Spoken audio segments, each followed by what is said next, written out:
Welcome to the place where brains collide with science, wit, and a nerdy vibe. I'm Dr. Angel. Let's dive in where psychology meets a clever spin. Stay curious, be kind, and keep your mind nerdy. Why you keep screwing up your life and how to finally stop. A quirky guide to not getting in your own way. Hi, nerds and emotional ninjas. Welcome back to Nerdy Psychology, where mental health gets curious, courageous, and, well, just a little bit quirky. I'm Dr. Angel, your host on this journey, so we can discover why you keep tripping over your own life. Welcome to part 2 of our exciting 3-part series. If you missed part 1, be sure to watch it, and it'll be at the end of this episode. Today's episode is not about judging yourself. It's about understanding yourself. And this series is all about awareness, compassion, and choosing differently, not perfection. Perfection's boring, and we don't even do that here. Before we jump in, smash that subscribe button like it owes you some emotional validation. We're working on our goals of 10,000 subscribers, and we'd love for you to be in this little brain club of ours. Let's dive right on in. Mistake 5, letting fear run the show. Fear is just a little liar with a big megaphone and no receipt. Fear is not a stop sign, it's a signal. It's there to alert us, not to lead us. Think about it. When fear takes the driver's seat of our life, it steers us away from opportunities, from growth, from fulfillment. Let's explore how fear can manifest in our lives and how we can overcome it. Imagine wanting to start a new business, but the fear of failure just stops you from trying. You have brilliant ideas, but the thought of it not working out can paralyze you. You end up staying in a job that doesn't fulfill you, all because you're afraid to take that leap of faith. Or consider avoiding a breakup because you fear being alone. You know the relationship isn't healthy, but the fear of loneliness keeps you stuck. You stay in that situation that just drains your energy and your happiness, all because you're scared of what it might look like to be on your own. Another example can be staying silent in a meeting because you're scared to look stupid. You have valuable insights to share, but the fear of judgment holds you back. You miss out on opportunities to contribute, to grow, all because you're feeling afraid of what other people might think or you making a mistake. Science bite here. Negativity bias makes our brain overvalue danger and undervalue reward. It's evolutionary, not personal. And we've done a couple episodes on this topic. And feel free to kind of go back through the playlist and find some if you want some more detailed information on this.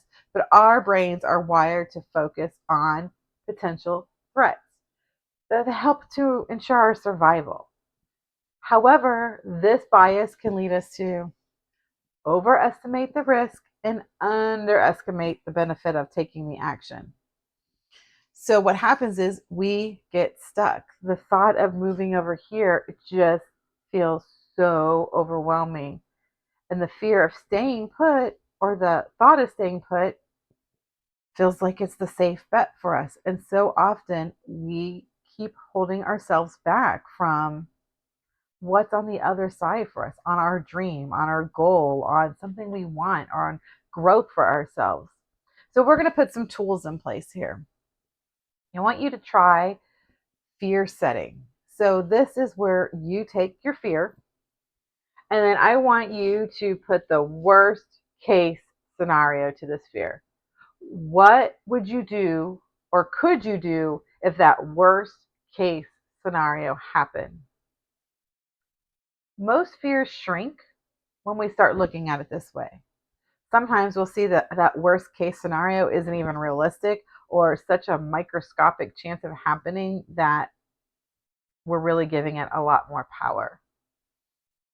But when we can look at what steps I can take if this fear happens, that gives you the power. So by outlining the steps we can take if the fear comes true, you're taking the power from the fear. Oh, wait for it, and giving it back to you. And you'll have more to give to face whatever's on the other side.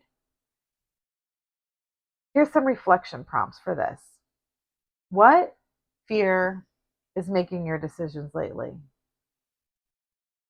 You know, it's funny because the research goes, and it's very strong on showing that our fear of success can be bigger than our fears of failure. And I know that sounds kind of counterintuitive there, but when we even think of that fear of success, what does that mean? Keeping that success and making, doing the things that we're not sure of. These are the fears that can make this decision. So we aren't positioning ourselves to be where we want, and we're feeling like we're not good enough, and life is just happening to us, and we're giving away our power to those fears. So which fear is making your decisions lately? Is this fear protecting you, or is it preventing you from growth? What's scarier to you, failure or staying stuck? Because those are really kind of our options in a lot of spaces. We can either go towards or maneuver towards those things that we want that feels very frightening and scary and fear abounding, or we can just stay put and never have to face that fear, but then we'll never, ever, ever have that opportunity to make that growth or to do that thing or to realize that dream for us. Failure, the fear of failure, or staying stuck and living in this cycle of regret and I wish I would have and could have and should have. It's a tough place to stay. Reflecting on these questions can really help you identify the fears that are holding you back so that you can kind of make an action plan to overcome them. And that's what's important. Giving our fears light, giving our fear, looking at it with logic and evidence, and putting a plan of action towards it, it really removes its power from our life. Does it mean things still won't feel scary? Sure. Anytime we're outside our comfort zone, it feels scary. It's something that we're not used to doing for ourselves. It's an unknown place, but unknown doesn't mean bad. It means we're growing. And so if we're not feeling that way, maybe we're not growing. And staying comfortable leads us to a life of a lot of regrets on the other side. Mistake 6, underestimating your own potential. Your playing small doesn't serve the world. You have gifts, but you don't believe in them, and no one else can either. Imagine turning down a promotion because you don't want to disappoint someone. You might think, well, what if I can't handle the responsibility? Or what if I let my team down? These fears can hold you back from stepping into the roles where you can truly shine. Consider hiding your art and ideas of your truth because you fear judgment or criticism. You might have a brilliant painting or piece of art or a groundbreaking idea, but the fear of criticism or judgment or negativity keeps you from sharing it with others. This not only stifles your creativity and your growth, but it also deprives other people of the beauty and innovation you have to offer. Believing success is for other people is another common pitfall. You might see others achieving their dreams and think, that's not for me. I'm not capable of that. This mindset can prevent you from pursuing your passions and reaching your full potential. Science bite here. Imposter syndrome. A lot of people struggle with it. I hear it a lot in the counseling room. And sometimes the more successful people grow or the more of dreams or goals they're achieving, the more imposter syndrome tends to creep up on them. But it's a sign you're growing, not proof that you're fraud. I want you to hear that again. Imposter syndrome is a sign you're growing, not proof that you're a fraud. When you feel like an imposter, it often means you're just stepping outside your comfort zone and challenging yourself. embrace this feeling as a sign of progress and growth. Tool here. Here's an action step for us. I want you to make a should know list.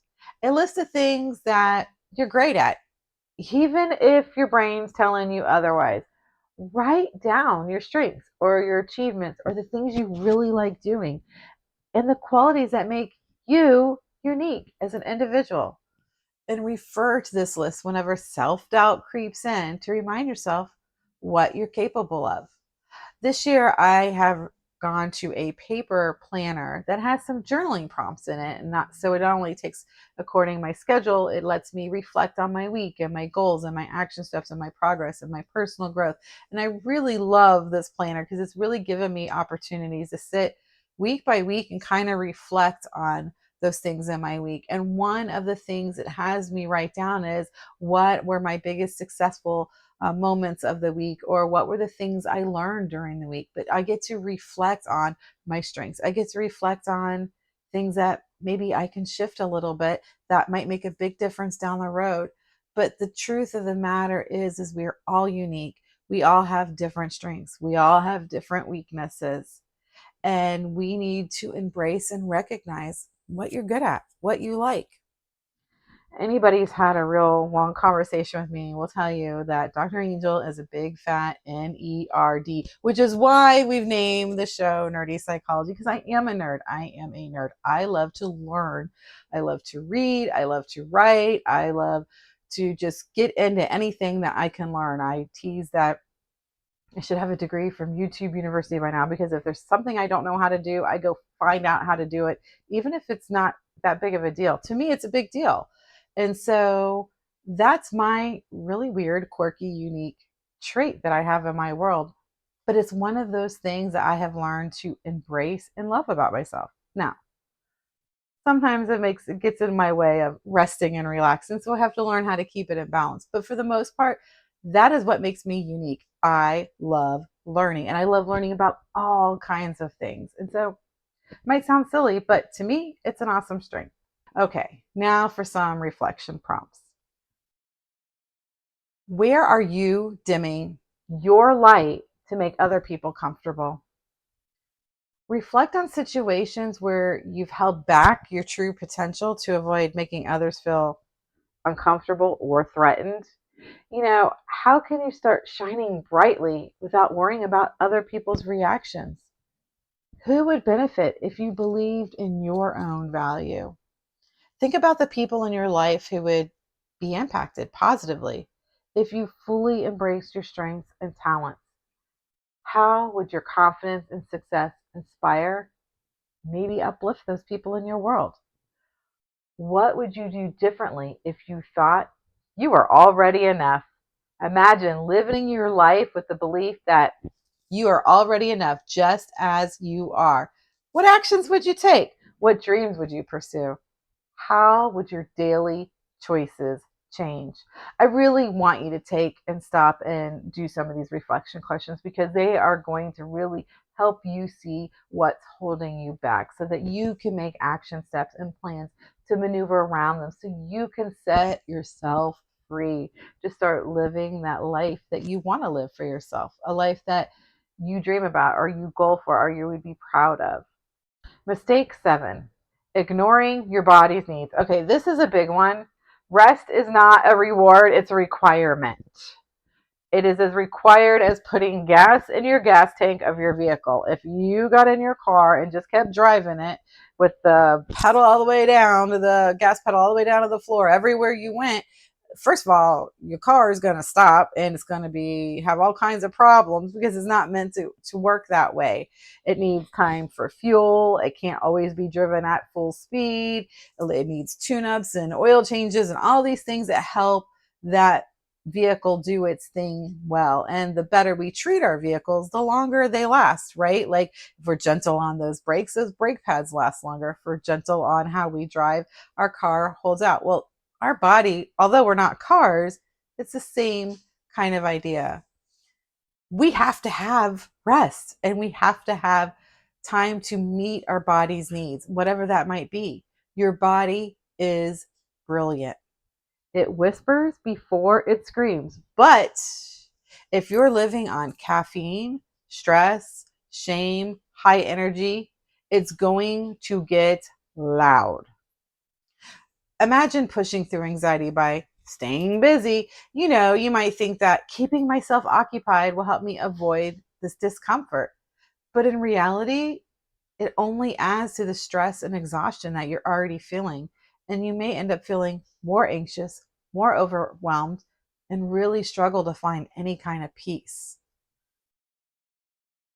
Consider using productivity to numb out instead of resting. You might believe that constant productivity will make you feel accomplished and fulfilled. However, this is the recipe for burnout and lack of genuine rest, leaving your feelings drained and disconnected from yourself and everyone around you.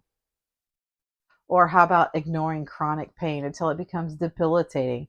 This is another common mistake. You might think that pushing through that pain will make you stronger, kind of like you have to suffer and pull harder because it makes you a better person. But that's not true. It can lead to serious health issues, long-term damage to our physical body and our emotional body.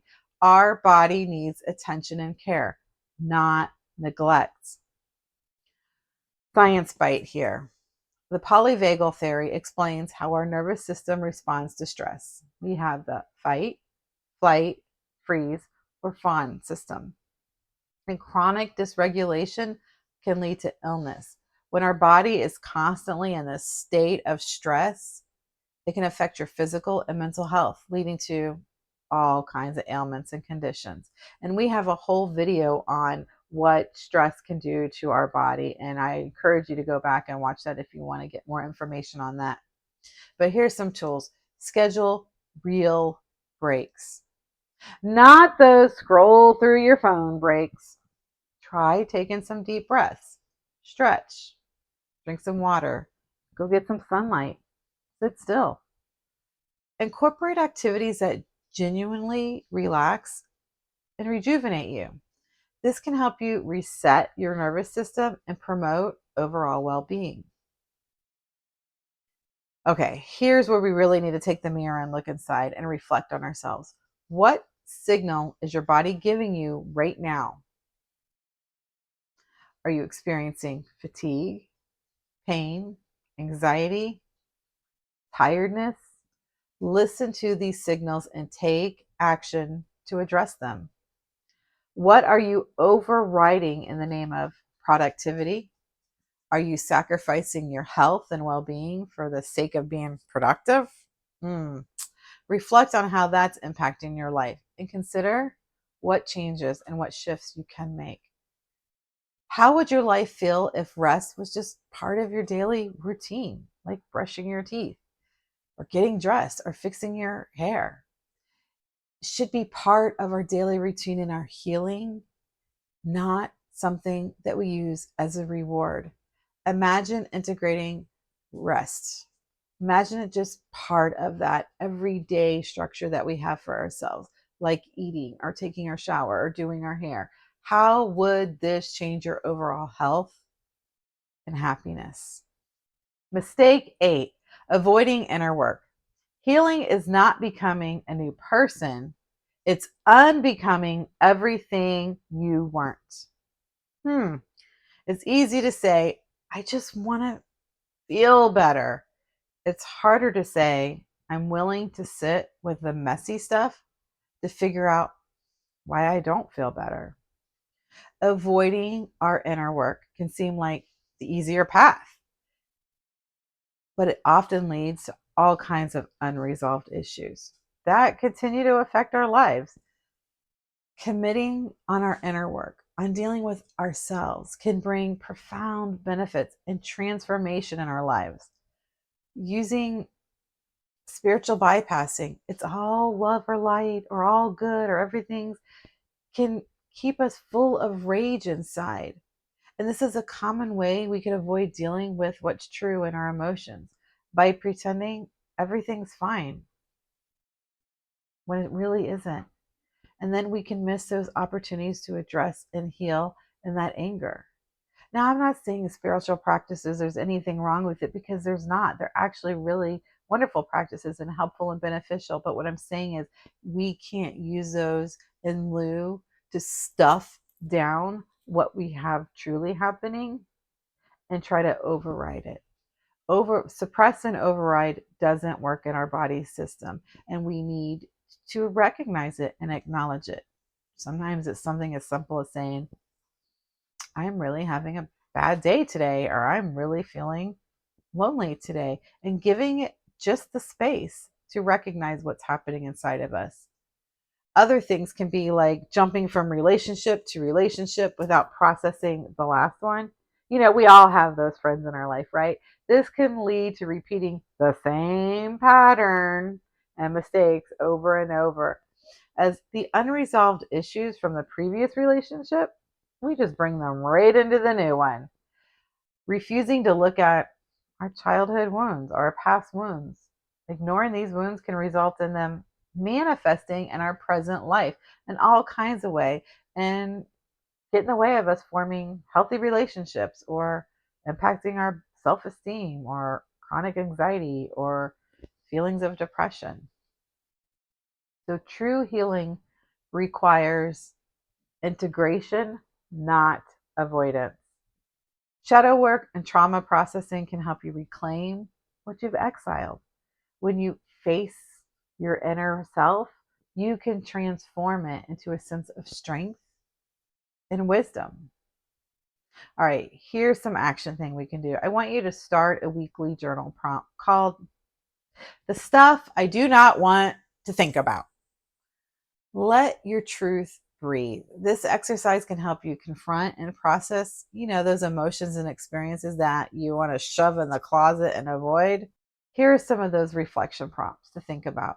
What emotions are you avoiding? And what might it be trying to teach you? Reflecting on this can help you understand that underlying message of your emotions and learn from them. What would happen if I stopped numbing and started listening? Consider how your life might change if you allowed yourself to feel and process those emotions instead of avoiding them, ignoring them, or acting like they're not even there. Who might you become if you let yourself really, truly heal? Imagine the person you could become if you were committed to your inner work and allowed yourself to heal fully. So, I want to talk about a few of those benefits of committing to our inner work. One, improved relationships. When we are addressing our inner work, we can heal our past, we can heal those wounds, and we can learn to have healthier, more fulfilling relationships. We will be able to communicate more effectively, set healthy boundaries, connect with people on real and authentic and meaningful levels. Also, when we do that inner work, we have increased self awareness. You can't do inner work without looking in the mirror of yourself and understanding yourself better. You'll gain insight to your thoughts and your emotions and your behaviors, which can lead to a lot of wonderful personal growth, self improvement, and all kinds of great things on that side. You'll experience enhanced emotional resilience. Facing and processing your emotions can make you a lot more resilient. I kind of call it like the emotional mental health kind of workout space because it'll help us to handle life's challenges when we face them again and bounce back from setbacks much more quickly because we're building up those mental and emotional muscles as we do that inner work. It'll also help us experience a greater sense of peace. Healing those inner wounds can bring a sense of peace and contentment. You'll be able to let go of past hurts and live more fully in the present. Also, you'll have empowerment. Committing to your inner work empowers you to take control of your life. You'll be able to make decisions that align with your true, authentic self and create a life that reflects your values, your desires. And that's a wrap for part 2 of our 3-part series. We've dug deeper into the sneaky ways we might be screwing up our lives. But remember, awareness is the first step to change. Drop a comment below about what you want to work on so we can support one another.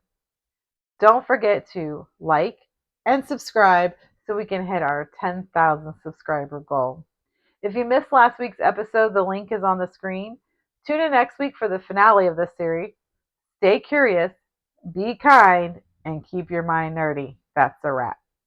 Stay curious, be kind, and keep your mind nerdy.